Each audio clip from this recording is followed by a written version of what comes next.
It must be done. And boy, I? Be certain he does not catch you. The boy pulled his hat tighter on his head, hitched up rough, dirty breeches, and swiped at his nose with a grimy wrist. I.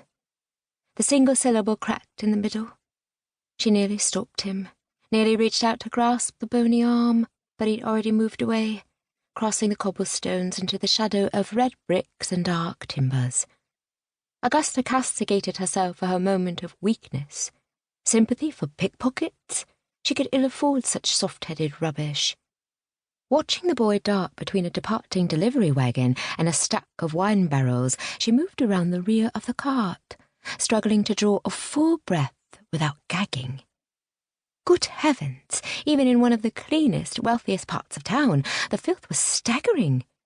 Again she thought of her Hampshire cottage, the gated garden where she grew mint and rosemary, the little parlour with its tidy hearth, the bookcase stocked with what remained of her father's books. She would kiss every inch of beeswax-polished wood when she returned, but for now she would remain in London and do what must be done. For Phoebe's sake. Everything was for Phoebe's sake. It always had been. As Mr. Duff shouted in order at one of the gaming club's grooms and the wagon rattled out of sight into the alley that led on to St. James, the busy mews began to quiet. It was a pattern she noted over the past week. This hour of the morning, fewer patrons came and went, and Mr. Duff could often be found alone at the service entrance. Now was her best chance. A shadow slunk between two barrels and crouched beside the wooden steps leading up to the door. The boy was good, small and quick. He would complete his task without being caught, Augusta assured herself, and if he did not, if Mr. Duff tried to hurt him.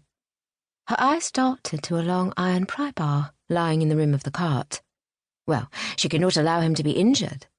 She prayed the boy was as stealthy as he'd claimed. "Oi, what the devil? Come here, you little thief!" The boy ducked a giant swiping paw, sprang sideways, and sprinted past the stable. Mr. Duff lumbered after him with heavy thuds and a string of insults for the boy's parentage. As they passed Augusta's position and headed toward the alley, Mr. Duff's long strides closed the distance between them. They turned the corner and disappeared. She listened, struggling to hear past her quickened breaths and pounding heart. No squeals from the boy, no sounds of thrashing.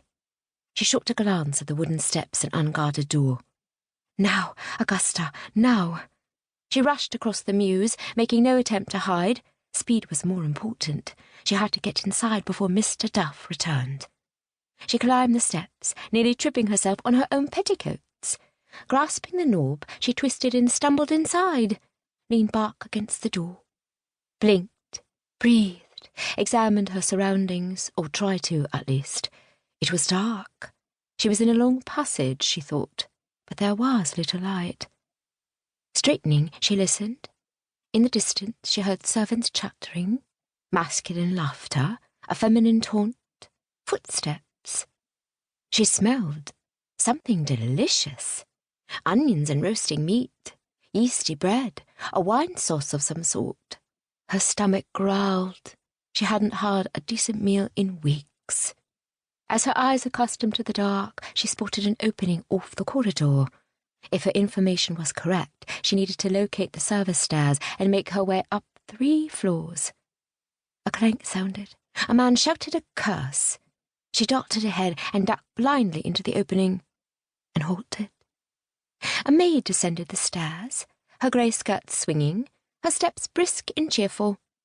The girl's arms were piled high with linens, so her attention was on her feet. Quickly Augusta flattened herself along one wall, hoping the deep shadows would hide her. The maid drew closer. She was whispering beneath her breath, counting. 79, 80.